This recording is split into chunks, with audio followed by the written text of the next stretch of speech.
Good evening for everybody. We are welcoming here all of you, the audience who are waiting for delay. And here today we are very popular personality of ex-Muslims who called the backbone of the ex-Muslims, who belongs to Kerala, and he is the founder of ex-Muslim organization in Kerala. Today it's great honor for us, and you also. He is with us today here to talk with the sweet moments with us.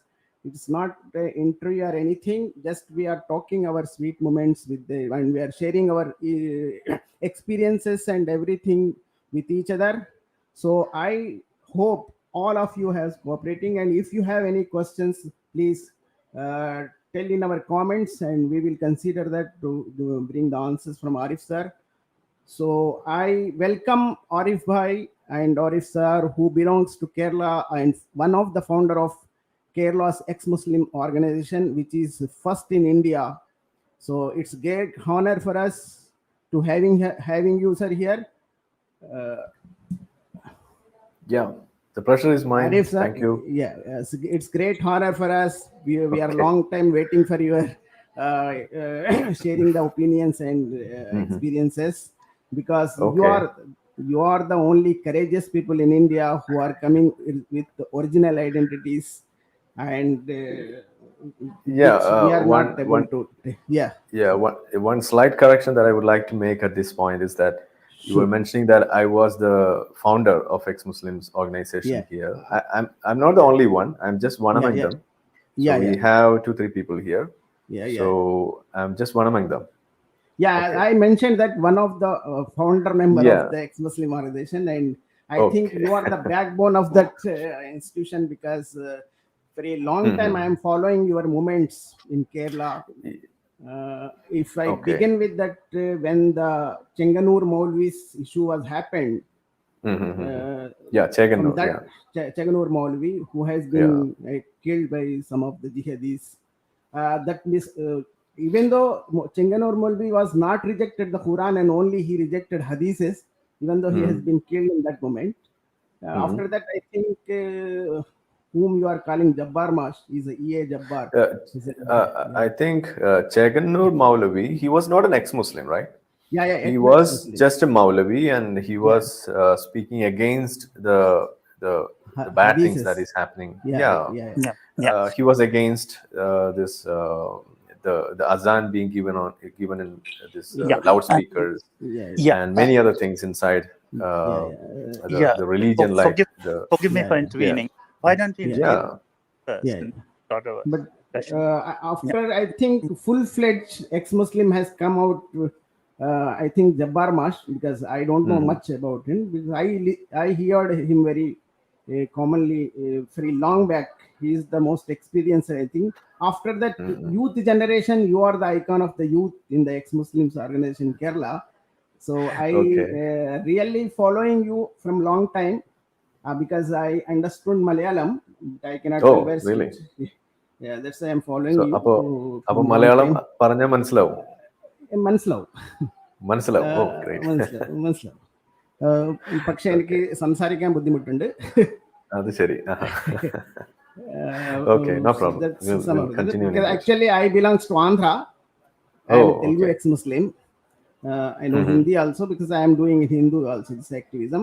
Actually, first, if we begin with that, sir, nowadays, after a long time, I am seeing, recently I see one seminar in the Kozhikode, which is Mujahid seminar.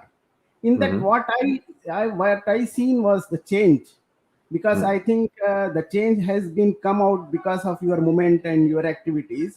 Most of the youths, they are what the questions they are asking to their Maulvis and whom you are calling Ustads. Very different from earlier questions. What I thought is they are very logically and very rationally questions are asking in that moment. I seen in the Kozhikode's seminar. I think. Do you think that influence has been because of your movements? So you are asking me that the change in the nature of the questions that being asked by the Muslim community to their own Maulavis, right? Yes. Oh, okay. So that's a pretty good observation. That a very right observation that you have made, because that's exactly the same thing that we are saying here as well. That is, uh, it's not about the answers that matters. It's always the right questions that is always that matters. So, with regards to this rationalism or learning anything, any new things, or even when you learn things at your school or at your college, anywhere and everywhere, what matters the most is to know the right questions. So the same way, when the people are asking the right questions to their Maulavis, that's a pretty good change. That's what we are saying here. And to shape such good questions, to formulate such good questions, our existence or our movements, especially the rationalist movements and the ex-Muslim movements, that has given a very good contribution to that. So what you have observed is very, very much right in that aspect. Because last time, because earlier questions were very this not a logical and a rational. Nowadays the youth, mainly the youth, asking the Maulavis the questions what I studied is a very rational. I think they are they influenced by your movement mainly. True. Yeah, they have even started learning about the new philosophical angles. They have started learning about the evolution and many other things. So they are seriously into all such new subjects, which is entirely alien to Islam. Yeah. And one more thing, sir, what I observed in the Kerala is youth has coming out in the early ages because they understand the ideology and because of your movement, like Liaquat Ali CM and Asghar Ali, this youth also coming out with their rational thoughts, and I think it's a very big change in the Kerala. So day by day, most of the youngsters are thinking rationally, and they are coming out from this Arab ideology. What do you think the change has been coming out because of the movement only, or people are rationally thinking themselves only? Okay. Yeah. So, what I would say on this is, it's not just about the criticism of Islam that is leading all this change. It's all about the rationalist movements that was existing in this part of the country, especially in Kerala. We have this rationalist movements like Yuktivadi Sangam and many other organizations like that. Many Most prominently, things, most mostly Yukti Kerala Yuktivadi Yuktivadi Sangam, Sangam, KYS it is called. Yeah. KVS, So it most is, of the yeah. things. So it is existing here for the last almost 50 years. Okay. So all these new organizations like this ex-Muslim movement or any other new movements which you might see here. Even there are support groups for the transgenders. We have LGBT community. Then we have the support group for the Dalits liberation. Then there are many other organizations. All these organizations, they get their idea, they get their motivation or the right thinking process from these kind of rationalist movements. Okay, so this is a long journey, and there are certain points which is crucial in developing such a clear idea about all these things. And the most important one is a proper education, and the second one is a proper social security, or what you say is their livelihoods that should be met properly. There must be a social security for all the individuals. So in that case, people will be slowly trying to learn all these things or look into all these things, and they will be applying their minds towards getting at proper answers or to arrive at good points with regards to all these things. And it's not just the education that you might be thinking. If you get proper education, it's highly useful, or it can lead towards atheism, or it can lead towards rationalism. No, that's not happening, because you might also see that the maximum number of ISIS recruits that is happening in our country is also from Kerala. So this is all about the opportunity that is getting to the people. So they are getting the opportunity to learn.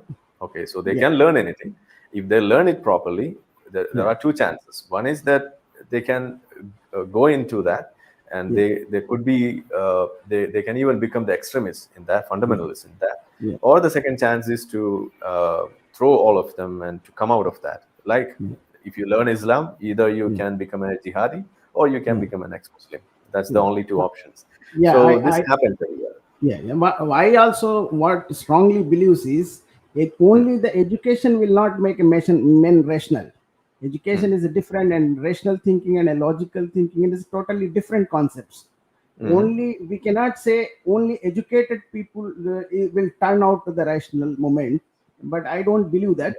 Yeah, and one more. Education is there at the back as a backbone. It's not the Yeah, sole thing that yeah, can lead towards that rationalism. That's what I'm also saying, because yeah, all the ISIS recruits that was happening in yeah, our country yeah. from this Kerala, they were Most of, BTech yeah, yeah, graduates. They were highly graduates. educated Yeah, people. yeah, So they were all educated. yeah. So it doesn't mean that if you get Yeah. educated, there is That, a high number of yeah.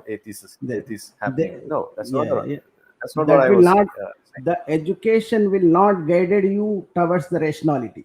Rationality is a Education alone will not. yeah, That's yeah, what yeah. I'm Alone saying. will, yeah, Education alone definitely has a role, but yeah, it alone cannot drive yeah, you to that place. yeah. One Yeah. more thing I observed yesterday. I saw one of your video, which is a new concept in coming in the Muslim person communities. They started halal jewelries.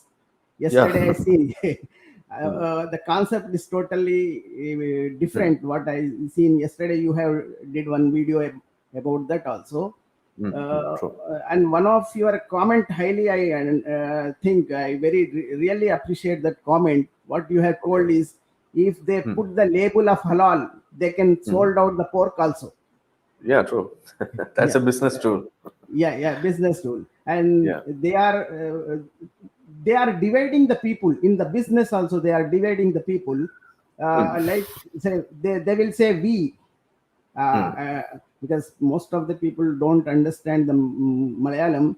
That Yeah, is a true. different accent of that we Yeah, yeah. also they are calling their Yeah, we. our people, Yeah, it's a our kind of people. our, Yeah, yeah. yeah. But I think, sir, this is not their mistake because Quran guided them like that. Quran itself is saying لا يتخذ المؤمنون الكافرون أولياء من دون المؤمنين ومن يفعل ذلك فليس من الله في شيء إلا أن تتقوا منهم تقاتا. Quran itself is dividing the people. Yeah. You definitely, you Muslims only can be friend with the Muslims only. They cannot friend with the Kafirs. So that the same Yeah. dialogue, dialogue they are applying with in the businesses also. Everywhere, Yeah, and that is the basic tenet of Islam, yeah, yeah, which is even the Muslims are not aware of. That's what we yeah, are always saying. You need not go into those verses that you were yeah, reciting here. yeah, Even in the first surah itself, it yeah, is said that people who have gone astray. So the people are called as either they are believers or non-believers. So that yeah, is the basic a kind of otherization, we call it, a alienation that is happening. So the people are being divided into two. yeah, Generally, broadly, it yeah, is yeah, divided into two. That is believers and yeah, non-believers. yeah, That is the biggest fascist idea, or the fascist yeah, yeah, that hallmarking of yeah, Islam that is happening here, and that itself is the reason why we say that Islam is a fascist idea. yeah, So when we say that believers and non-believers and good people and bad people, halal and non-halal, everything is being divided into two. Okay, so when you say that this food is halal, there happens, or there automatically comes another kind of food that is non-halal. So when you yeah, say that halal jewelry, there comes non-halal jewelry automatically. You need not create something non-halal. yeah, It is coming into existence automatically. That is the yeah, problem. So when you bring all these religious labeling into all yeah, these things, and if you are trying to label all these things on the basis of religion, it is creating a divide among the people, so that the people who belong to such groups, they will only choose those things.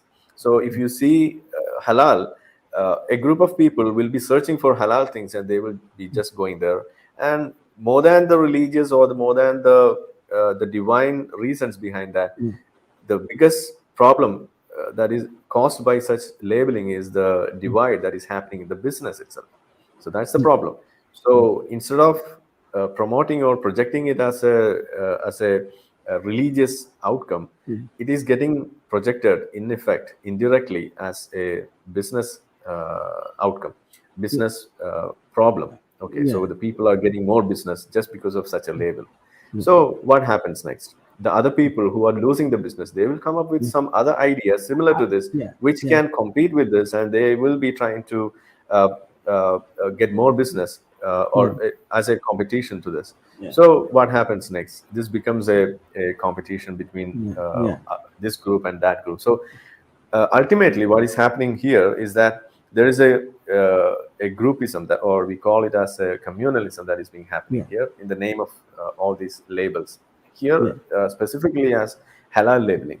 So here is an in-group and out-group. So the people who belongs to or who can buy these things from this shop which is being labeled as halal, it is our group, or it is the in-group. And who are not able to buy these things, they are the out-group, and they are outside this principles or this religion. So they are forced to identify their own reasons or their own labels so that they can exist. It is all the matter of survival in the sense business survival at the end. But so, what I complete, please complete. So the final sentence is this: this ultimately cause a business divide, halal and non-halal. But what I strongly believe, sir, the persons are not dividing the people. The only ideology which is based on the Quran itself is dividing, and they are not. Quran is not allowing the Muslim people to be friend with the other community people. True. The Quran itself is strongly giving the orders to them. You cannot be friend with the others, kafirs. You will be friends with the Muslims only. The Quran is strongly giving the dialogues with this. And what I strongly believe is, since reason is the man's basic tool of survival. Rationality is one's biggest wedge. That should be come out. If the people think with the logic and a rationality, they can definitely understand this ideology of Arab ideology. Why this younger generation is also not attracting towards the rationality, because nowadays they are seeing internet and they are using the internet, and every possible things are there in this internet. If one person if not thinks in his entire life what he is believing only listening the stories, he is not even in one of his life entire 50 years or 60 years, one day one day he is not thinking about the logic and rationality, what this all the stories which I heard from childhood is the this book is coming from heavens or somewhere. If the person entire life is not thinking and not searching about the evidences, I think he would have something wrong with him. Is it true? What you are thinking, sir? If entire life he is believing only the stories, he never have any evidences. So I think to understand this in a better way, we have a piece of research that was a kind of survey that was done by the ex-Muslims of North America. I think you might have seen that. It is available over their internet, over their website as well. So in it, they have found the reasons why people are leaving Islam. It's not about the majority people who left Islam. It's not because that they found these kind of illogical things or unscientific things or these things inside the Quran or in Islam. And that was not the reason or the biggest reason why the people were leaving Islam. The main reason why people were leaving Islam is because when there was a conflict between the religion and the human rights and their personal lives, then they started listening. They started learning all these things again and again, and they found that there is something wrong with this Islamic literature or this religious teachings. And that is the reason why people started learning Islam and they left Islam. So when you look at the reasons, the majority people left Islam due to the conflicts between religion and human rights. So when you say this, of course, that is one among the reasons. I agree to that. And even that was found in that survey as well. So what we must understand we were also discussing the same thing in our previous question, that if you can just leave Islam just because you were educated. No, that's not happening. So what we clearly need here is that there must be an education about the personal rights, personal freedom, liberalism, constitutional morality, constitutional rights, and all these things, and how this Islam is standing against all these things. This has to be educated. So then there's a practical problem, that why you should educate all these things. If a person is highly educated, he is happy with his lives, with his religion, he's not facing any human rights violations with regards to religion, he's leading a very good life. It's very unlikely that he could come up with some reason to leave Islam. It's very unlikely. But if there is a chance, or there is a particular reason which triggers him to look at the teachings again, just because he found something violating his personal rights, violating his personal human rights, then there is a chance. For example, if he questions he sees something illogical in Islam, and he just say that this is illogical, and I think this is not divine, and I think I should leave Islam. Just think about this. So what could be the next step that will be taken from his family members, from his wife, from his Maulavis around, from the society, the Islamic society? The next thing will be that he will be coerced to stand inside Islam, and he will be threatened. If he leaves Islam, he will be denied of his family rights, property rights, and he might be even threatened to death. He might be even getting killed, just because he was leaving Islam. So these are the things which he might learn just because he found something illogical. Then comes the second part, that he will dig deeper into this Islamic teachings, and he will find that it is not just one thing that is against human rights in Islam. Almost everything, if you dig deeper, you can see it is anti-human, misogynistic, anti-children, anti-constitutional, anti-democratic, anti-secular, and many other things you can see. And then comes the final step, that he might leave Islam and become an ex-Muslim.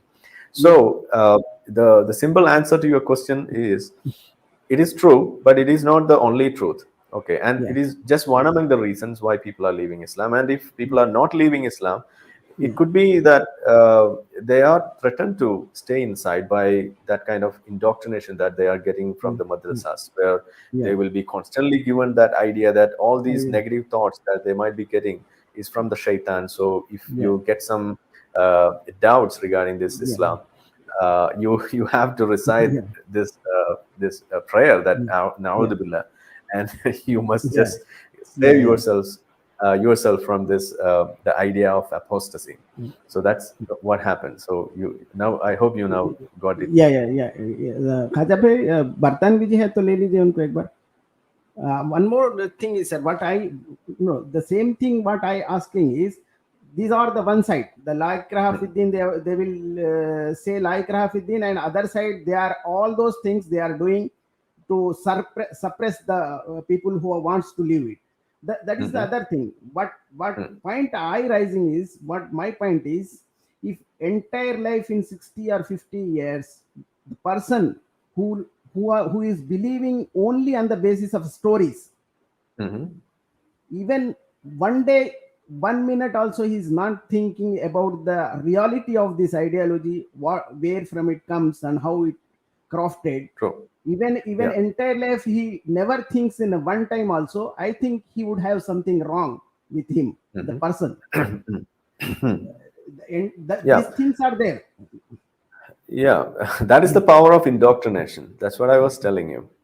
Okay, so the power of indoctrination lies there, because you are fed with all this information from your childhood, right from the childhood, and you are made to think that all these are ultimate truth. And if something comes into your mind, something that is against all this, it is just the ploy of the shaitan. So you must seek guidance from the Lord of the worlds, Allah, and you must seek protection from the shaitan.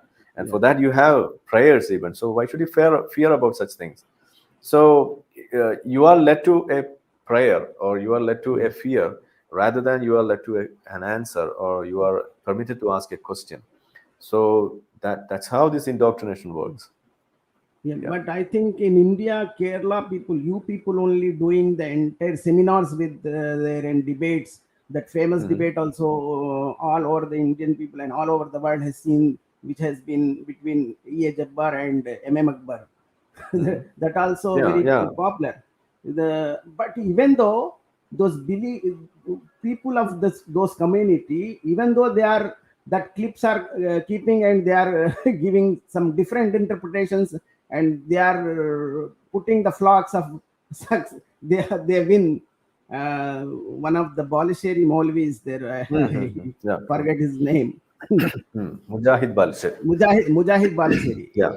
He's also interpreting the debate. Entire world has seen, even though they are supporting the what M.M. Akbar has told and what he has shown, that, and how Jabbar Mash, whom you are calling Jabbar Mash, he has entirely clean up that science and everything. The world has been seen, even though they are not accepting that reality.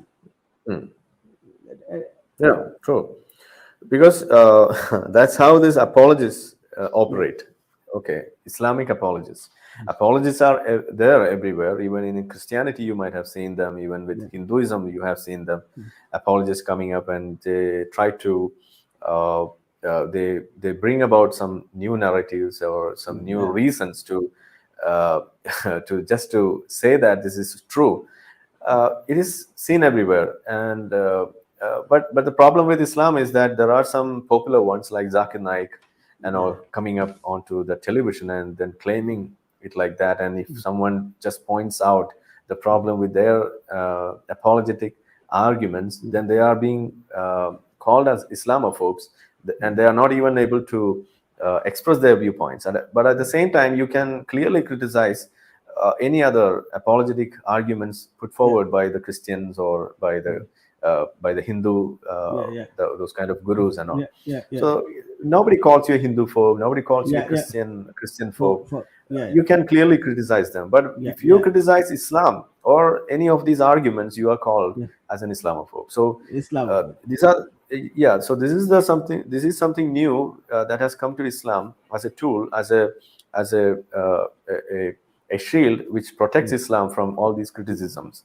And that is Islamophobia, that kind of badging that you get. So you need to clearly address that as well. So with regards to this E.A. Jabbar, we call him Jabbar Mash.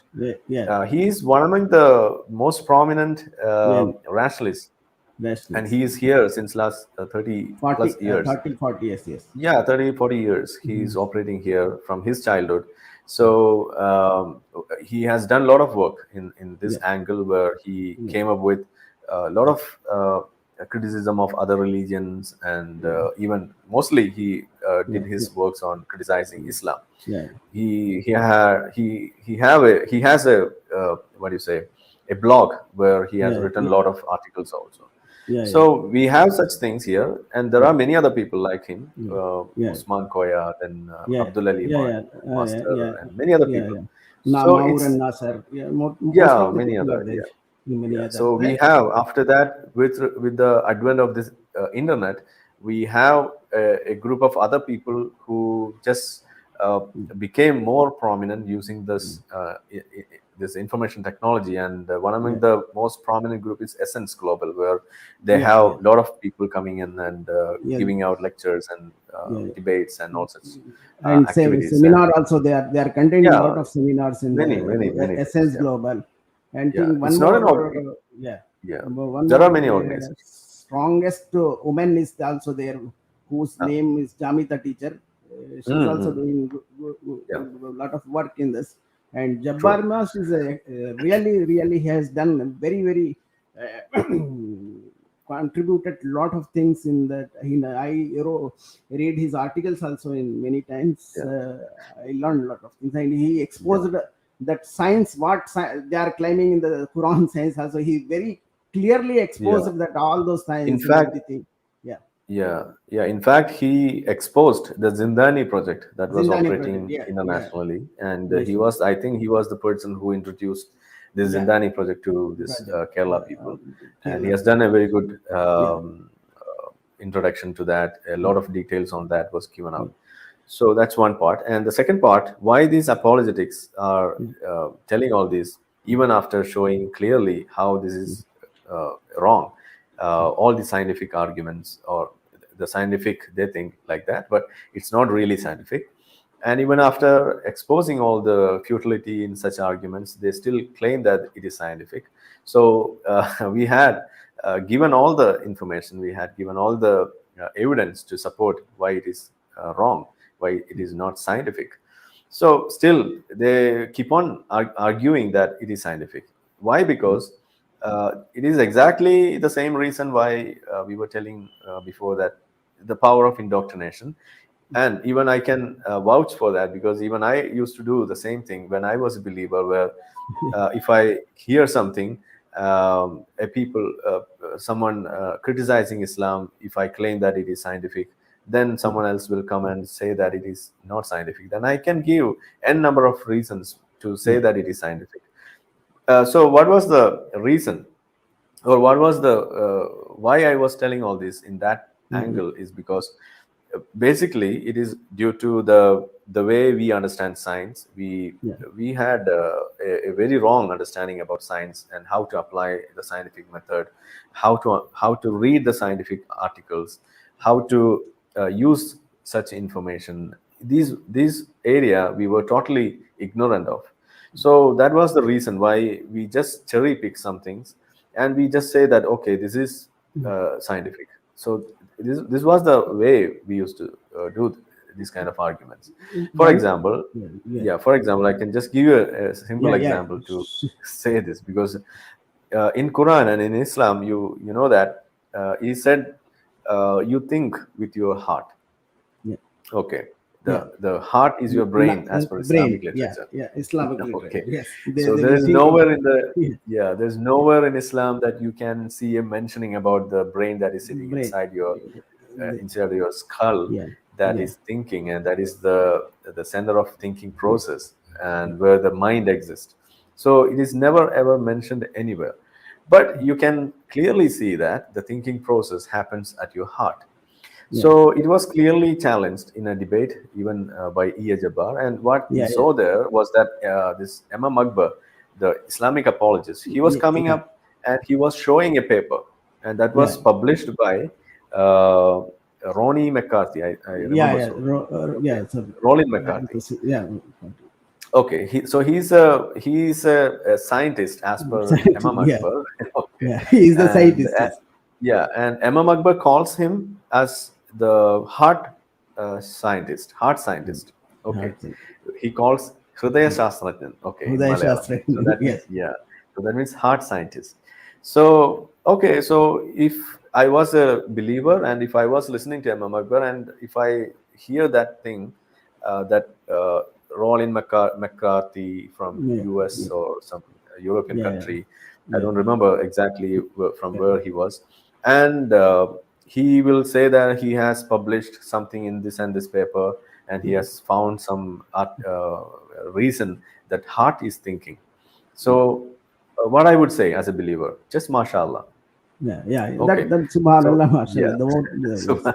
so this is how Islam works, Yeah. and that is more than enough as a believer. For me, as a believer, it is more than enough.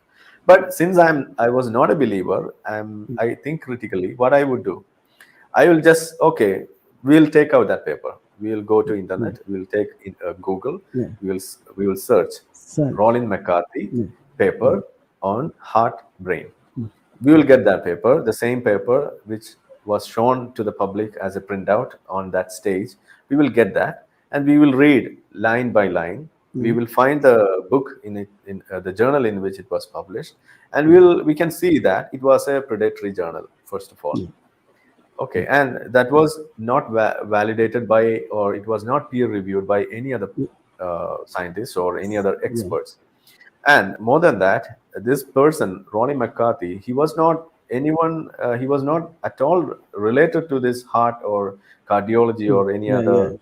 fields. He was just some PhD scholar or PhD holder in some psychology or something, Yeah, some field like that. yeah, I yeah, don't remember yeah, exactly, but he was yeah. not related to medical cardiology. So he was just calling him as the heart scientist. Heart scientists. Yeah, And like Maurice Bucaille. They're the same thing. They are yeah, the same. taking nowadays. Also, they are taking the Maurice Bucaille's statements.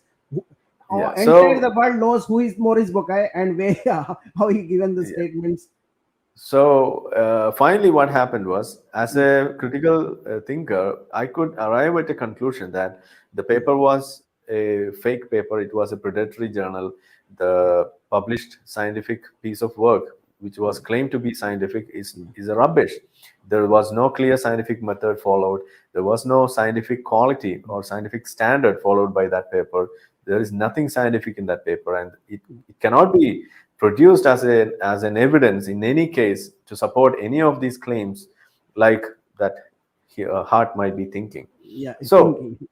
that was first part. And secondly, Yeah, what we did was one among our friends, he wrote to Paul McCarthy as an email, and he yeah, asked, we saw one of your papers like this, and it was being quoted by some of the Islamic apologists like this. So do you hold the same opinion about all this? So what Pauline McCarthy was telling us was, no, I don't hold such a thing. I was just speculating some ideas. It was just a hypothesis. It was not proven in any manner.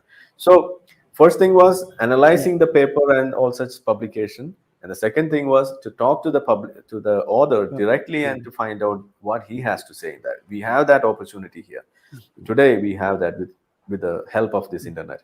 So the same way, if Muhammad, the Prophet, was yeah, living today, we can even write to him, Prophet Muhammad, yeah, an email and ask him, have you yeah, have you traveled to the seventh sky on a mule yeah, on yeah, this and this day? So have you seen something like that? And we can write to him, but yeah. it is not happening. It is not possible, and that's the reason only why this religion is existing even today. Okay. What people are doing, like Akbar, what they are doing is they bought one shoe which is smaller to his leg, but even though Hmm. he wants to try to put the leg in his that shoe, Hmm. he is not throwing out the shoe, but he tries to cut the fingers and try to put the leg on that shoe only. Yeah. That's what they are trying to do, because even though Yeah. I think Akbar also, they know the reality of the ideology, but I Hmm. think behind that their businesses and some other reasons will be there. i Yeah. I must say that kind of Maulvis, and most of them, they must know the realities of those things, but even though they Hmm. are trying to convenience the people because of their other reasons, Okay. uh, they must understand, because this much of time they are spending on that Quran and hadiths and everything, Hmm. definitely they can understand the reality. Hmm. I'm not sure, but the person who spent 50 years and 60 years on the documents and the verses of hadiths and Qurans, how can Hmm. he cannot understand that reality of that book and everything? Even though they have some reasons of their own, either the business or somebody, some reason, that's why I'm telling, they are conveniencing to put their legs on that same shoe which is not fit for them, even though they are ready to cut their fingers and put that leg on that shoe. Hmm. Okay. So you are asking that even though they are well educated and they know all these points Yeah, regarding Islam, and still they are yeah, sticking on to that. yeah, So what might be the reason? Is that you are asking? yeah, yeah. What might be the reason? Okay. So there could be two reasons. That's what I speculate, or I see in this. That is, one could be that it is a genuine reason, like the fear of the life hereafter, that is the Yeah, hell. yeah, Okay, that could be one of the reasons, because even as a rational thinker, just before leaving Islam, I was having this fear. yeah, Okay, and I and I would say that this was the only reason why I had to delay my this coming out of from this religion, or this renouncement of religion, maybe by 3 or 4 months. Okay, I had to hold it back just because of this fear. So because I was thinking, okay, I'm convinced that Muhammad is a highwayman, just like the Gabbar Singh that we can see in that movie, that Sholay, okay, loading the people, going plundering and doing all these nasty things. So he's just a Gabbar Singh of Arabia. So I was Seventh convinced. century Gabbar Singh. It Yeah, was the 7th seventh century century Gabbar Gabbar Singh. Singh. Yeah. Okay, so being Hindi speaking, you can relate to that more easier than we Mallus. Okay, so that was one of the reasons, that the fear of life hereafter, the hell and the pain that we will be inflicted upon if we die, and if we go there, and if ever that God exists, and if we were sent to the hell, what would happen? So that kind of indoctrinated ideology in our minds from the childhood, that was holding me back for about 4 months. So that could be one reason. And the second reason, what I see here, is the loss of business, because they have built an empire out of all these things, which is giving them millions. Okay, So that's why I'm telling that at any point they don't want to lose that. If they left so that, if they goes towards the rationality, and if they entirely their life will be collapsed. The only purpose, because why I am saying is, one who spends this much of years and reading Quran verses day by day, innama jazaa'ul lazina yuharibuna Allah wa rasulahu wa yasma'una al-arza fasada an yukhattilu aw yusallabu. This kind of verses, one who reads several times and understand the verses, what the verse is telling. I think there is the simple, if 1% of brain is there person, he can understand the reality. This kind of verses, definitely the one creator will not use to the world. So they understand the things, and some other reasons behind that, that they are keeping themselves there only. Yeah, so that's what I was telling you. That is the loss of business of that they had built out of this Islam. They have built a very good fortune out of this, and maybe they have even held good bank balance, and they have very good plans for their future, for their sons and daughters. So that might be the other reasons that why they are not leaving, or they are not coming out of this. And for that, I have a very good person who could be taken out as a classical example. That is Hamza Sorzis. Yeah. So even though Imam Akbar or any other Islamic apologist, even from India, maybe Zakir Naik, even they are all calling, or they are all still using this embryology, the miracle of some scientific miracle.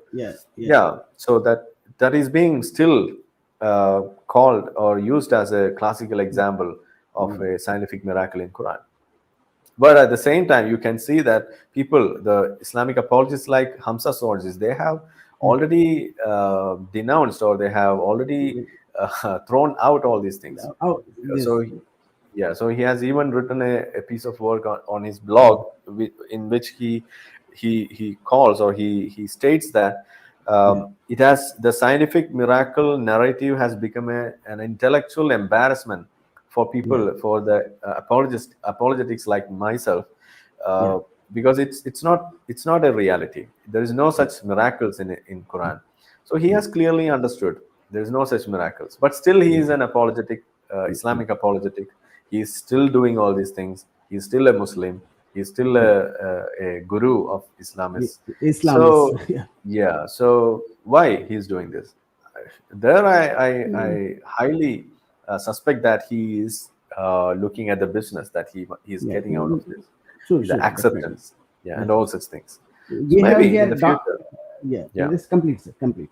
Yeah, maybe in the future, if he gets a very good other opportunity, or some valid reason to throw out all these, Throughout this so that we have such persons existing today, like Abdullah Samir. He was an apologetic, Yeah, and he is now an ex-Muslim, and he's running a yeah. very good channel.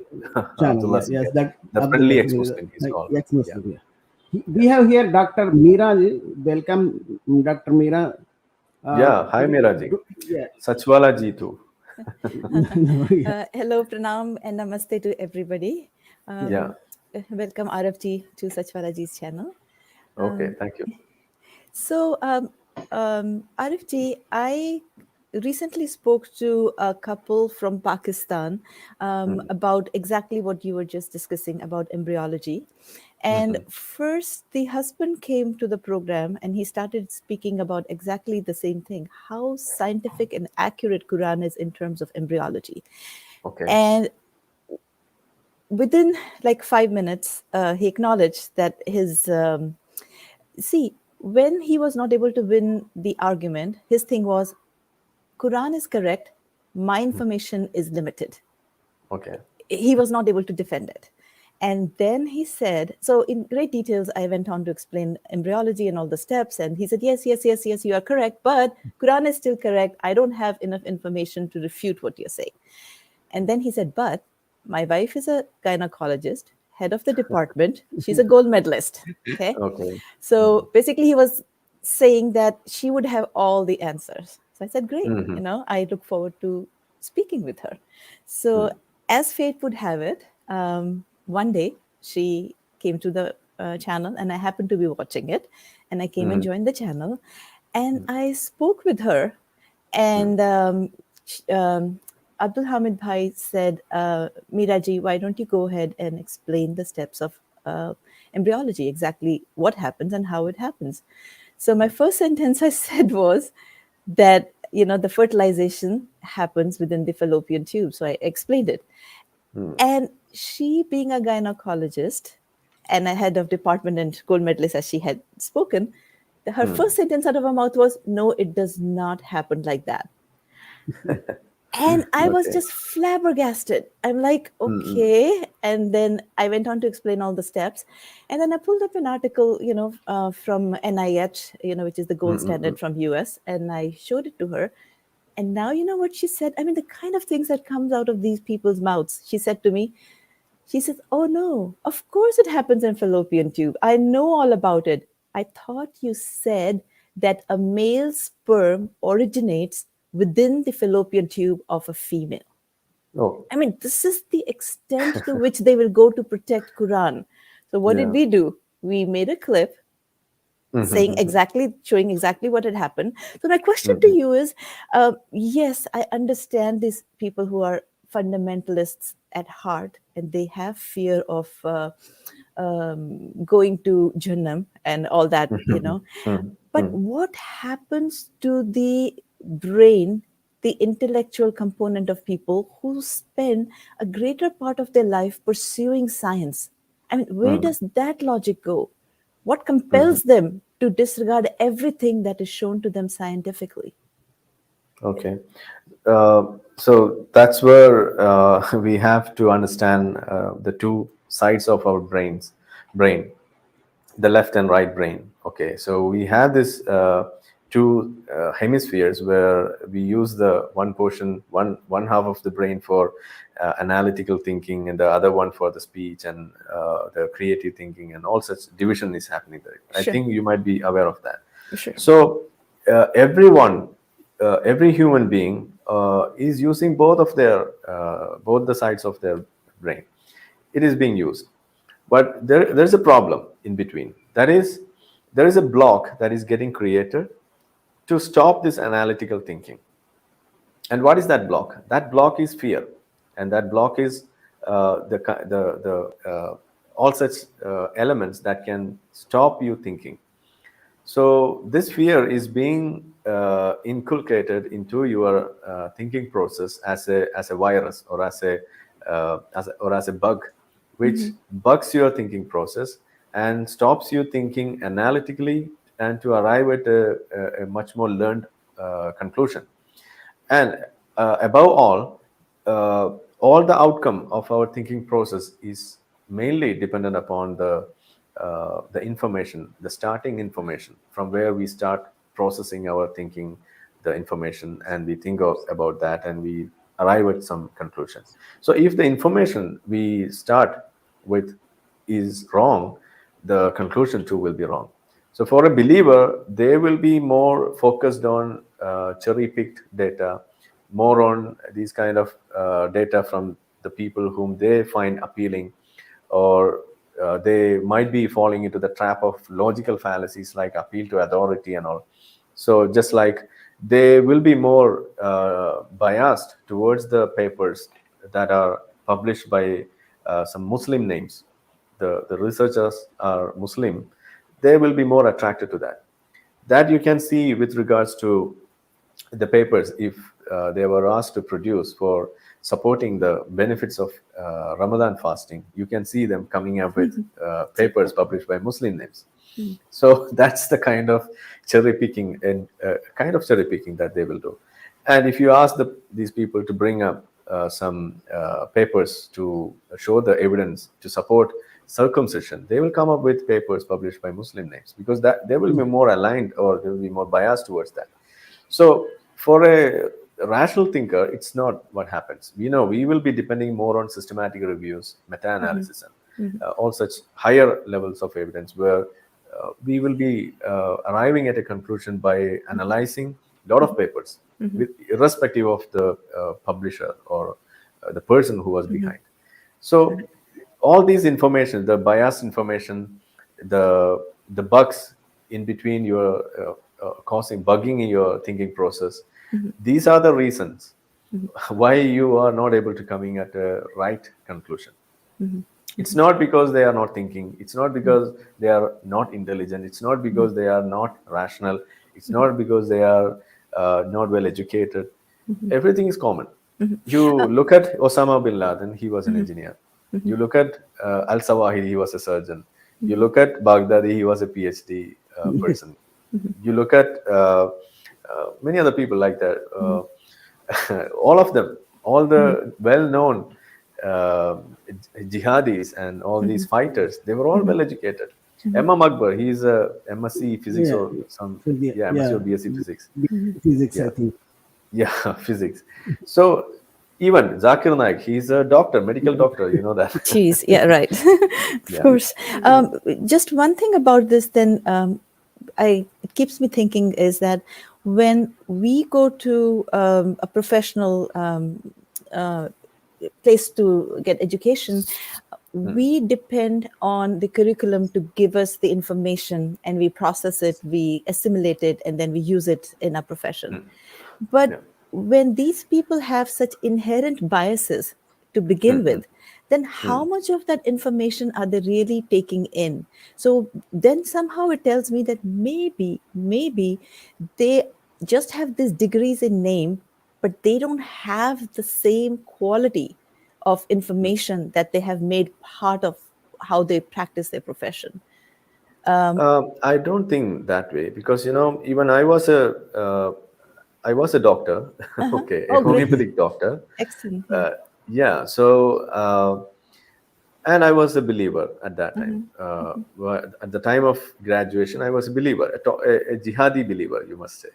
Okay, so but I don't see such a limited or any that sort of quality, lack of quality that you were trying to mention. It was not there, just because of one reason, because there was that for any course that you complete in our country or in this world, there is a common exam, and there is a basic guideline for getting marks and how you are graduating, how you get the license and all. So you have to accomplish all those points, and then only you will get the degree. So with regards to those things, you will be almost equal to any other person who takes that degree.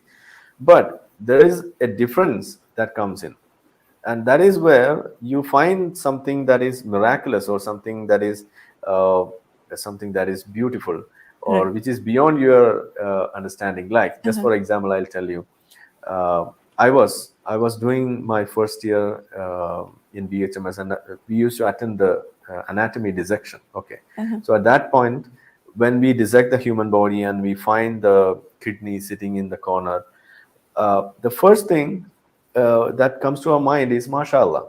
Okay, Jeez. oh, how perfect. Yeah, how perfectly God has Right. placed this kidney in that point.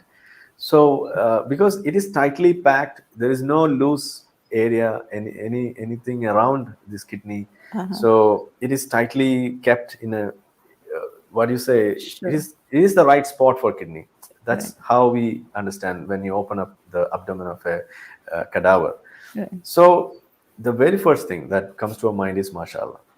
Then you open the heart, you open the brain, you open any other part. You will have to continuously say this mashallah until you finish this dissection. So that's how it operates. But if you were a non-believer, and if you were more towards science and all these evolutionary mechanisms that were operational in designing which helped in forming the shape of human body, then you won't say mashallah. You might say masha evolution, isn't it? So that's the difference. So when you say masha evolution, there is a inherent quality that is attached to it. That is, we as part of evolution, what we used to say right now is that evolution is pointless, evolution is directionless, evolution is not designed, it just evolved, and there will be some limitations, and then only you will be able to find the problems within, and you can find out the reasons why we get a lot of diseases, and why we are getting back pain, why we are getting the hemorrhoids, why we are getting kidney failures, why we are not able to replace the kidney in that manner, and many other answers that we will get. But since you are a believer, when you look at this, everything is perfect because the God has created it in the perfect shape, except for the foreskin of the man. So Jeez. he has to circumcise. Uh, So everything else is perfect. Yeah, malfunction by God. Well documented. Malfunction, yeah, manufacturing Every defect. single male in this. Just one last thing. You said that these people, although these people have such biased beliefs, they do practice their skills and profession to perfection. I mean, to the similar standard once we have these exams and all. But I do know of a person who shared an incident where his wife, and it's on YouTube. He said his wife went to, I believe, an IVF doctor, and it was a Mormon doctor. And the Mormon doctor said to this gentleman, because he happened to be Mormon as well, he said, only because you're a person of faith, I feel comfortable sharing this with you. Usually, I don't say this to other people. That I'd say that in Hindi first, so people will understand that.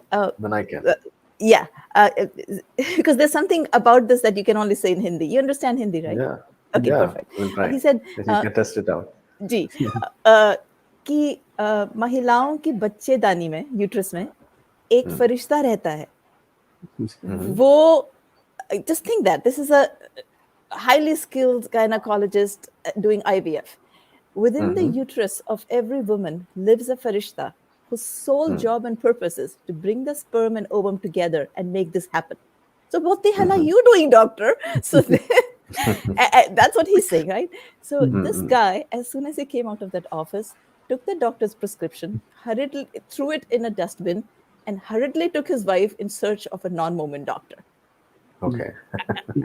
I mean, doctor, one point is there for me here. Sure. What I am asking, when the people is believing these all things has been did by Allah, then believes they believe. When we search, really God has did this or not? If the question has been raised in their minds, that time they will search. Really, God, the Allahu. I never say the God. I say Allahu. If we believe this, all the projects and everything is did by Allahu, then they will believe.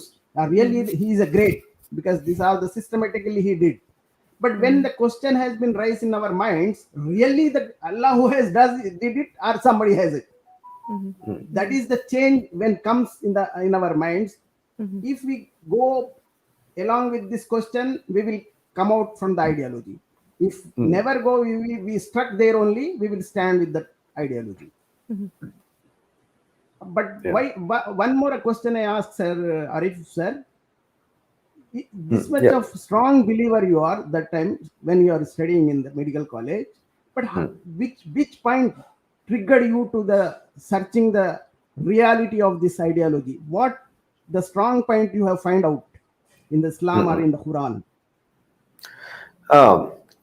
It's not a single event that led me outside this religion. It's a series of events, and there are some personal life situations where I had to look back into this religion to see how this religion was really a reason behind all these problems, and how it made me a bad person, especially a misogynistic person at times.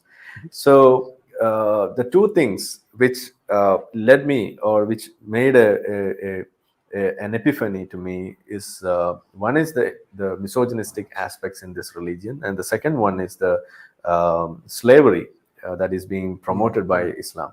So these were the two things which made me think otherwise and to renounce this because religion. While I was also memorizing this Quran very enthusiastically, very interestingly, I never knows what is inside that Quran, because we don't know the Arabic. When I know that slavery is there in what we are reciting is the verses are giving the permissions to the slavery. Suddenly my mind has been changed. True. Because what we strongly believe, this is a divinity, this will comes from because enthusiastically I memorized the Quran. But when this first question has arisen in my mind was slavery. Definitely the creator will not give permission to anybody's slavery. After that we are searching all those things, that different point. One more question, sir, I will ask you regarding Kerala. The Muslim League is offering their ladder to climb the heaven with their ladder. I think you also raised the question in one of your video.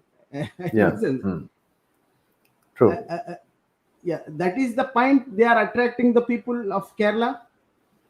It was one of the points, and still at places they claim that a person who is taking the membership of this Muslim League political party in Kerala will be in reality gaining a seat in the heaven.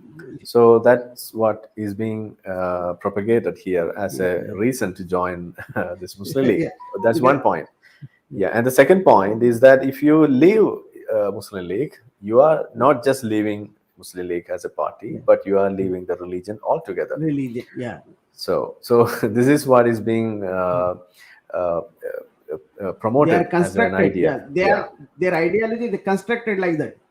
True. One who leaves this party, they consider as he left the this religion. whole religion.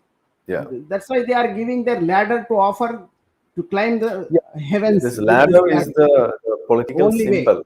The election, the voter symbol of this party, and that ladder depicts the ladder to the heaven. That's how it is done. They are symbolizing this is the only ladder you can climb directly to the heavens. So you are getting this ladder. This ladder. That's. Dr. Meera, could you have any questions with Dr. Arif sir? We will.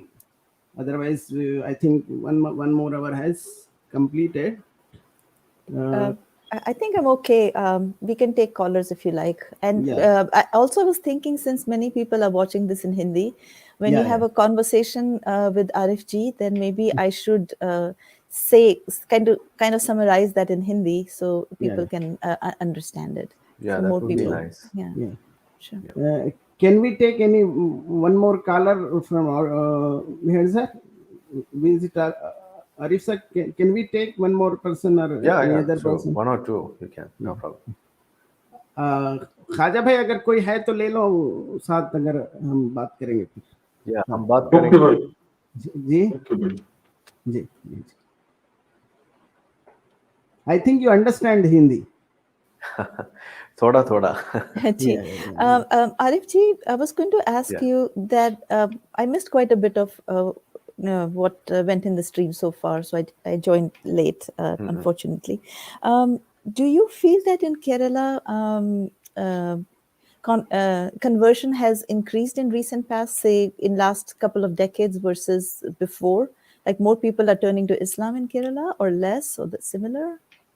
There is no such confirmed reports to say that, but one of the recent reports that came out clearly showed that the conversions was there, but the majority happened not to Islam but to Hinduism. So nothing to fear about that. Okay, because one more thing I observed in that Kerala, sir, predominantly Malabar area has thickly populated with the Muslims, but most of the ex-Muslims coming out from that area only. Even though Jabbar Masjid also belongs to the Malpuram, which is a predominantly Muslims populated area. Yeah, it's called as the Pakistan in Kerala. Yeah. Some of people has called, but I never used the words. But from that point, like Jabbar Mash has come out. Most of the people from Malabar area, they are coming out. With Asghar Ali also, I think, he belongs to the Malabar area only. So most of the thickly populated, and they have a very strong hold in that area, the community. Even though they are attracting to the rationality, I think because of your activities, they are attracting, or individually they are studying their ideology. The answer to this was given previously, and that is the conflicts between Islam and the personal human rights and all such personal rights and freedom. That's the main reason why you see a lot of people coming out from Islam. And since it is more in the Malabar region, you are seeing more people from the Malabar region. That could be the reason, but it doesn't mean that the people in the south are not denied of any of these rights, or nothing is happening in that way. Because in the Malabar region, in Islam, that it is beyond that personal belief and being a Muslim. It is the societal bonding or the societal existence as a Muslim ummah that is giving a more strength to this community. To them. But so since the number of people since the number of people of Muslim in the center of the Malabar, you are conducting many seminars. I seen one town hall seminar also. Success in there. That's why most of the younger generation is attracting to that, and they are participating, and they want to study that ideology, really what it is. True. Okay. Arif ji, so since you have shown your face publicly, and so when you go out, so when you go out in public, do you go out like this, the way you are here, like people can see you? Okay. So far, I'm doing that inside Kerala, and I'm. A lot of people ask me like, why I'm not doing this your YouTube in other languages, in English or in Hindi or any other languages, and the main reason is that I need to travel, and right now in Kerala it's pretty difficult. Like people recognize us, so. But at the same time, it's easy for me to travel outside Kerala because there are not many people who recognize me outside Kerala. So I can travel outside. But now, if these kind of videos are being done more and more frequently, then it will be a problem in the future. But what is it about Kerala where, because these moments, they, Salman Rushdie, they just had attack in US, if they can do it. So what is it in Kerala that makes you feel so secure, A, and B, it is secure because so far nothing has happened to you, and C, has there ever been an attack on you? Did you ever face such a situation in Kerala? Yeah, I had received such threats, and I had given a few complaints to the police station regarding these kind of threats that I received over phone calls and through these messages, personal inbox messages. So I had given such complaints, but it was happening maybe 2 years back. But recently it has changed. It is a very good change, and especially when this Popular Front is now getting barred and they are getting banned in our country and all. It has given a lot more courage to all these movement, not just the ex-Muslim, but many other people like us. So right now, we are getting protection, or we are getting this this courage, just because of, not because of any other political party or any other things like that, but mainly because of the Indian Constitution and the awareness about this Indian Constitution among the people, even among the jihadists. Because if they do something, they know well that their existence will be in question if they do something. Yeah. So we have succeeded in giving them the right point in understanding that if they do something towards us, they will be in problem. Because if they talk about the religious freedom and blasphemy and all such things, we have our own rights of criticizing, freedom of expression, freedom of speech, and all such things.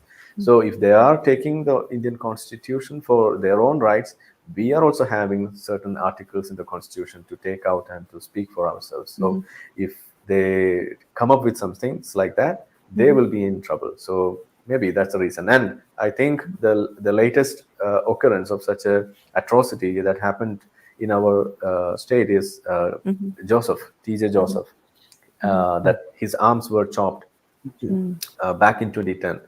And that was one of the incidents that happened, and I think that was the last. Okay. One more thing, sir. Recently, I listened some sympathies about that Madani, Abdul Nasser Madani. Some of the prominent personalities of the Muslim community who belongs to, I think, political parties, they are also showing some sympathies. Do you think really he needs the sympathy? When you are talking not about at that marsh, chopping the hands of that marsh, because I think you understand what I am asking is. Yeah, I understand. But the plain answer to your question is no. He doesn't deserve a sympathy in that way. But there's another angle to that. That is, any person who is in a trial in the court, he must get the proper treatment. That is the basic ethical way.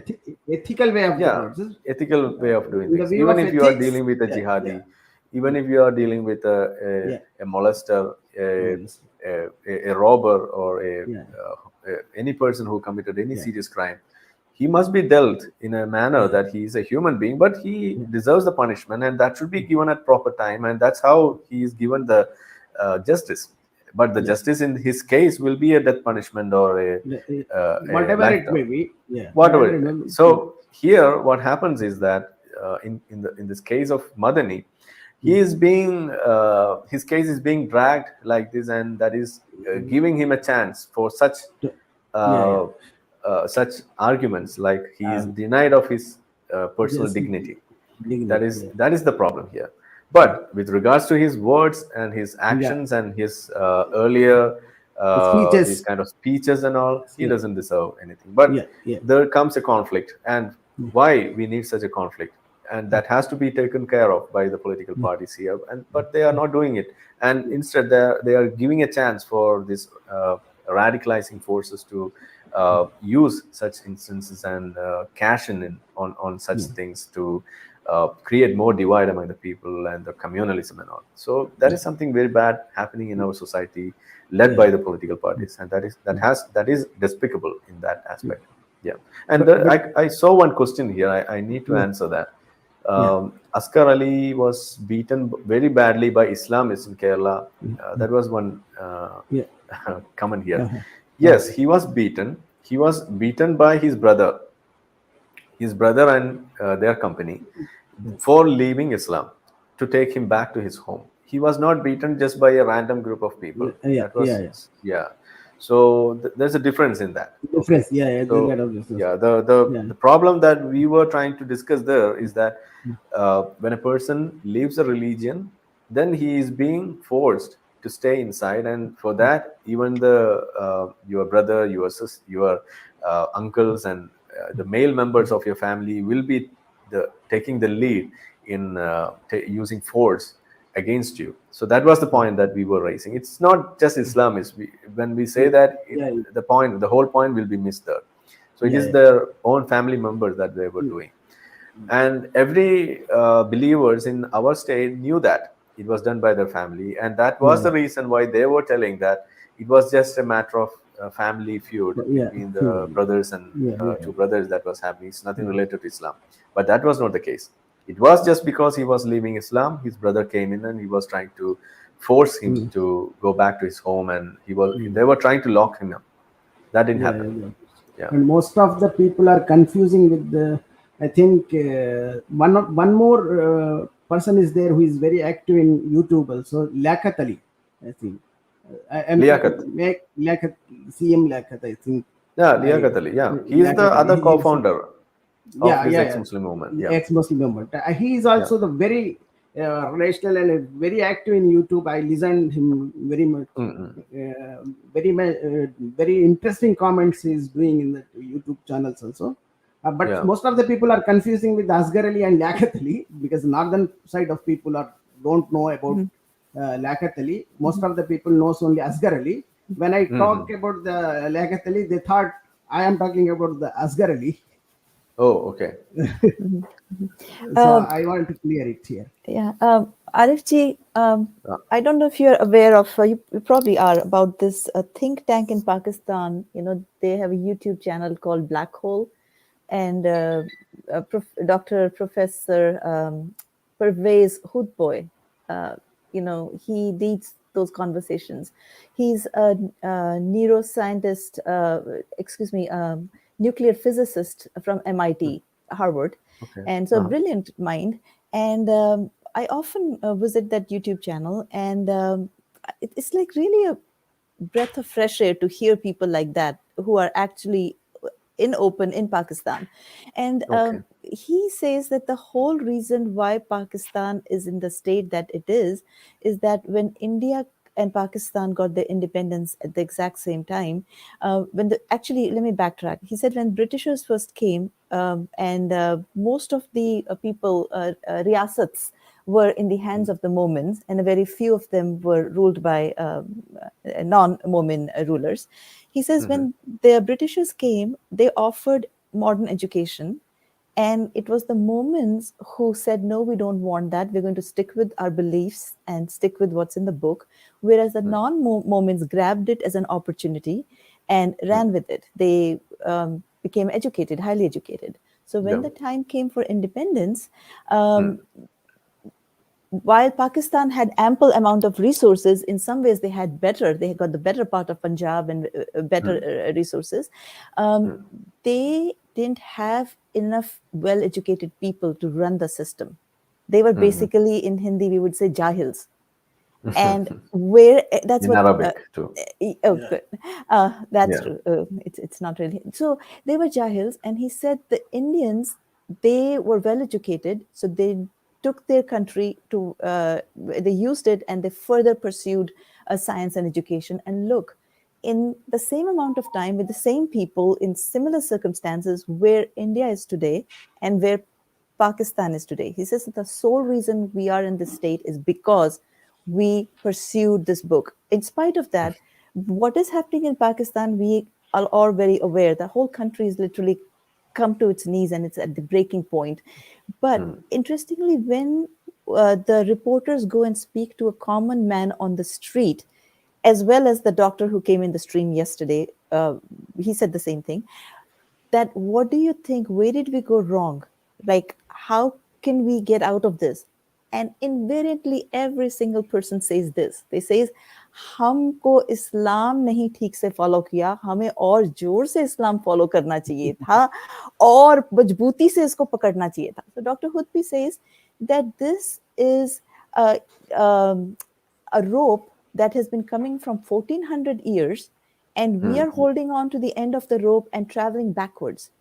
We're trying to go back to the 1400-year scenario at a faster and faster speed while the world is moving forward. So it's fascinating. And then I said to the doctor yesterday, I said, how can you say that? And I gave the same scenario, what Hudbi said. And look what they did to their single nuclear scientist, Muhammad Abbas Salam, who was in 1979 given the Nobel Prize in Physics. Nobel Prize. Ahmadi. Right? Ahmadi. Yeah. And on his grave, Government officials non-Muslim. came and scrapped off the word Muslim. They even took away his identity from him. Whenever this kind of things happen, they immediately put their labels. Yeah. So I think people have to understand, anybody who's listening to this has to understand that जो कोई कहीं भी इस समय सुन रहा हो, मोमिन कोई भी सुन रहा हो दुनिया के किसी कोने में, हमें समझना पड़ेगा कि हिंदुस्तान और पाकिस्तान, देखिए हमारे साइंस में हमें कोई एक्सपेरिमेंट करना हो, कोई किसी प्रश्न का उत्तर देना हो, हम क्या करते हैं एज अ साइंटिस्ट? हम उस प्रश्न का हाइपोथेसिस रखते हैं कि ऐसा हो सकता है या नहीं हो सकता, फिर हम उसके चारों तरफ एक एक्सपेरिमेंट डिजाइन करते हैं, हम एक कॉमन ग्रुप को लेते हैं, scientific method, right, gold standard, हम एक कॉमन ग्रुप को लेते हैं, उसको 2 भागों में डिवाइड करते हैं, एक भाग को हम एक कोई दवाई देते हैं और दूसरे भाग को हम नहीं देते हैं, फिर कुछ समय तक हम दोनों को सेम खुराक देते हैं, सेम सर्कमस्टेंसेस देखते हैं, और एक निर्धारित समय के बाद हम देखते हैं कि ग्रुप ए की क्या हालत है, ग्रुप बी की क्या हालत है। तो वही नेचर ने वो एक्सपेरिमेंट किया, और वो था इंडिया और पाकिस्तान की इंडिपेंडेंस। तो एक जी, please complete. I was just going to say, summarize in Hindi just one sentence, कि नेचर ने ये एक्सपेरिमेंट किया, दोनों को सेम टाइम पे डिवाइड किया, और एक जो मुल्क था वो ईमान की तरफ दौड़ा, ईमान के अंधेरे की तरफ पूरी तेजी से दौड़ा और किताब को मजबूती से थामे रहा। दूसरा जो था ज्ञान की रोशनी की तरफ गया, साइंस की तरफ गया। और देखिए आज एक कहाँ है, एक दुनिया को टेक ओवर करने की पोजीशन में है और एक दुनिया से ही जाने वाला है। So there's a simple answer to this. That is, I have spoken to the people from Afghanistan and from Pakistan and from Iran. And the latest to speak with is from Iran, while the protest against this hijab is going on in Iran. So I asked the same question to all of them. That is, they are waging war against the problems, like in Iran against the hijab, against the rulers, and in Afghanistan against the Taliban and their ideologies getting imposed over them, and in Pakistan where they are forced to do many things like what we are seeing right now.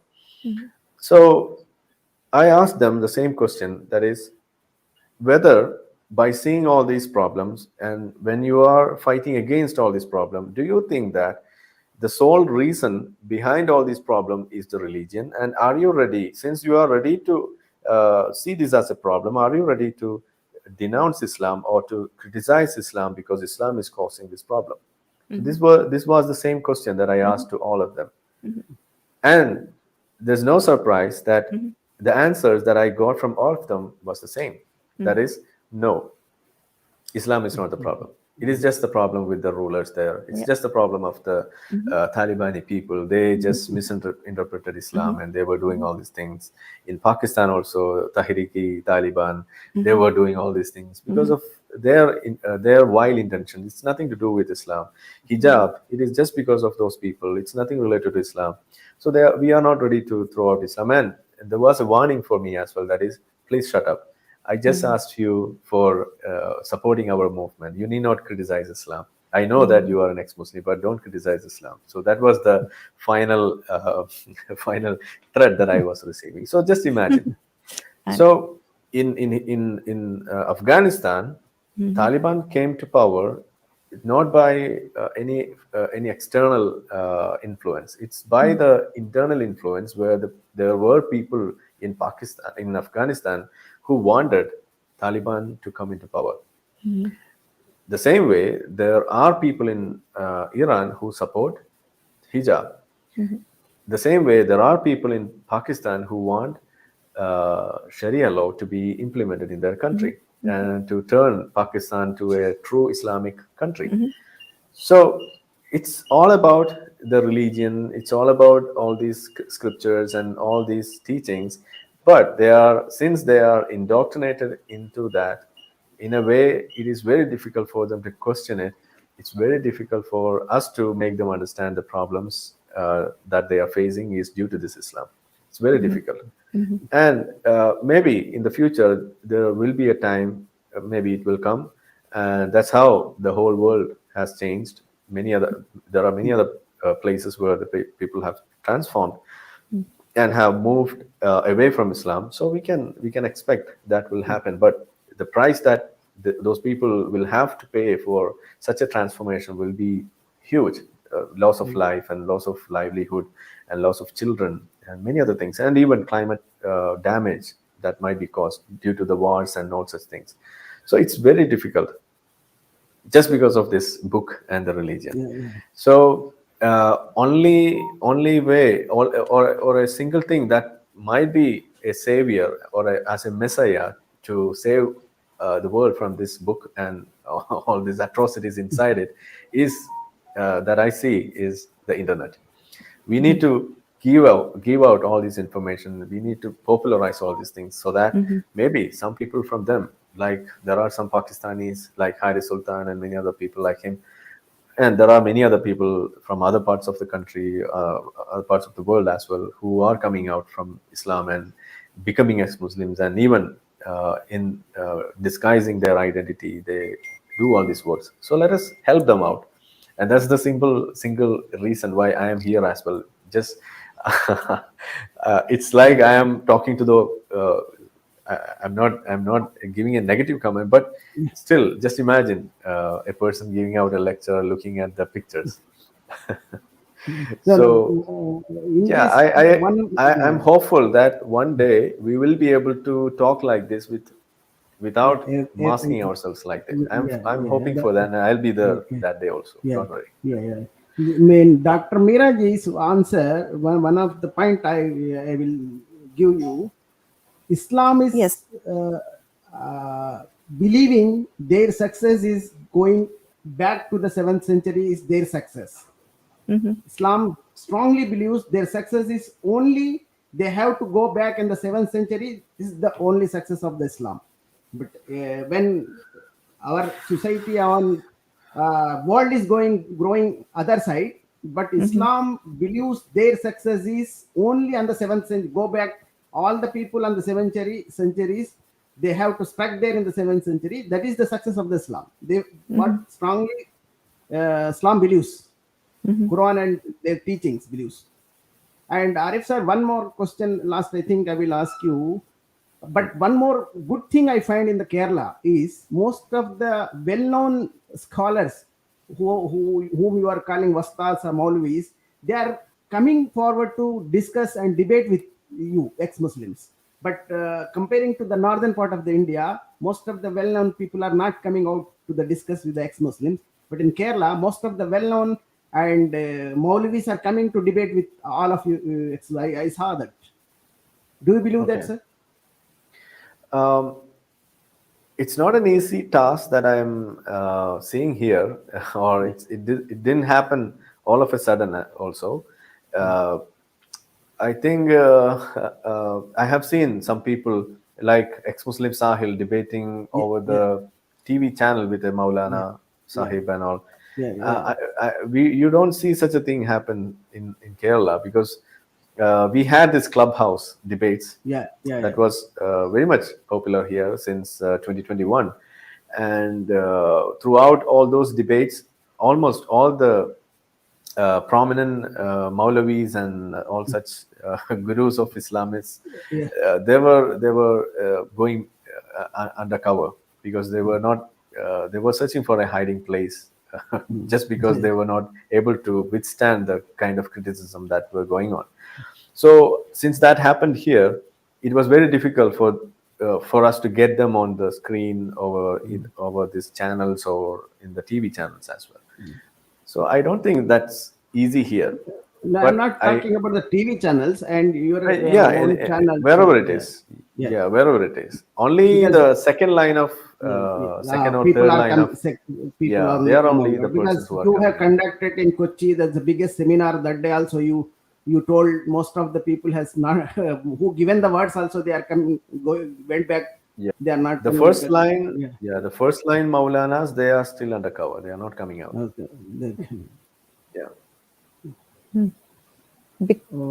It's probably because they have a bigger piece of pie, so they have more to lose. Yeah. And if something happens, that will cause bigger damage. Right. The smaller ones come in the hope, in case they win, they get the bigger piece of pie, more popularity, and if they lose, they have little to lose. Nobody will know they lost. Yeah. So, Arif ji, when females come on your show, who are Mormons, because to date, I've never been able to get a satisfactory answer to this question. Like, when you ask them, what does Islam have to offer you here and in the world beyond? I mean, do they really get it? That No. the answer is zero? No, they don't get it. They still say that they have something, and and they still believe that to the core that there is something that is being kept for them in the life hereafter in the Jannah. So that's how they are made of. Even my mother says the same thing. So I know that it's very difficult for them to realize. Convenience. Anyway, thank you. And one reason that they give for that answer is that they believe that the God who created a woman understands better than anyone else regarding a woman. So God is really? there. Yeah. So God is there, and they are God knows conveniencing everything. themselves only. They are conveniencing themselves. Arif ji, this is the most ridiculous thing I've ever heard. I mean, think about it. Allah has given the permission to their husband that he's allowed to get 3 more wives. So a woman lives in constant fear that 3 more women at some point in their happily married life are going to show up at their doorstep, and she has to share her husband with them. I mean, who in their right mind would want to do it? But then that's merely a fear, right? The man may or may not do it. But Allah says that in Jannah, if your husband has done good job, if he has done his work properly on planet Earth, and so have you, I guarantee that he shall be given 72 gorgeous women. And then all the description we all know. For what purpose, we also know. And all that woman will get is that she will control the roster of which woman spends time with her husband. I mean, that's Sardar, right? Hurun ki Sardar is what they tell them. Yeah. And just imagine if a woman dies without getting married, she will be left so alone without a husband in the Jannah. I think I would much prefer that. And that's the reason why Islam won't let you stay unmarried. So, and that's the reason you might have listened to from Iran that those girls getting arrested just before getting executed, they will be raped at inside the jails to make those men who raped them to be the husbands of those girls in the Jannah. Oh my God! I never knew that. Oh. Okay, sir. We have a good time for you, and we have enjoyed it. And I'm great thankful to you, sir. You are coming to our show, and you have spent much of your valuable time with us. And I think we will do more things like this, and we will conduct. We will participate like each other, South and in starting. And this is a big beginning, I think. Yeah. Anyway, all of the listeners who are listening, जिन जो भाई सब सुन रहे हैं उनके लिए बहुत बहुत धन्यवाद है. डॉक्टर जी, मीरा जी, आपका भी बहुत बहुत धन्यवाद जो हमारे शो में आपके साथ आए हैं. And Dr. Arif sir, I'm great. Honor for you. Honor is for us. You are coming to our show, and really we will again also we will do this like shows. And very thankful all of the listeners. Thank you very much, sir. Thank you, Dara, and Dr. Meera, Sachwala, Khaja, and all the listeners here. And if anyone wishes to subscribe to my channel, they can go. If you could give the link, they can follow that. I think most of the talks are in Malayalam. Arif sir is no need to be all of the Indians, because he knows very well person in the ex-Muslim Absolutely. organization. Yeah. So, Yeah. and he So has that was an good- honor being here. Yeah. Thank Yeah. you. So nice Thank you having very you much. here, No, really. yeah. So Thank see you you so next much. week. Bye. Thank you very much, sir. Thank you very much. Thank you. Take care. खाजा भाई, अभी कुछ दरस कुरान का है शायद, इसलिए close करना है क्या? हाँ, 9:30 बजे है। हाँ, वही मैसेज आ रहा था। तो, हाँ जी, गुड। चलिए फिर क्लोज करते हैं। जी जी जी जी जी, बहुत बहुत धन्यवाद मैडम आपका। नहीं, थैंक यू आपका दर्शकों भाई। जी जी जी, कभी बहुत आइए ही- हमारे चैनल पर भी। अरे जरूर जरूर, मैं तो रहती हूँ, जब आप इंग्लिश में जी। नहीं भी कर रहे होते तब भी मेरे को जब पता चलता है मैं आती हूँ।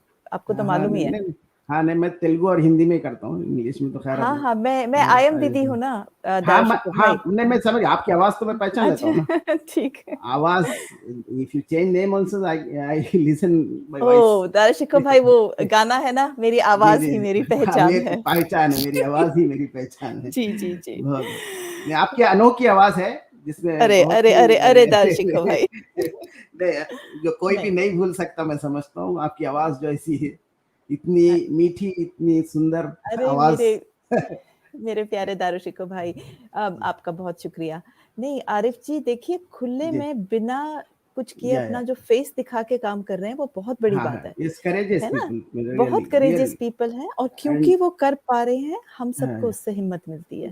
तो Yeah. बहुत आशा बनती है कि Yeah, कुछ yeah. अच्छा होने वाला I है। think ji. what I know is in Kerala, most of the people are showing their face, own identity and showing their faces.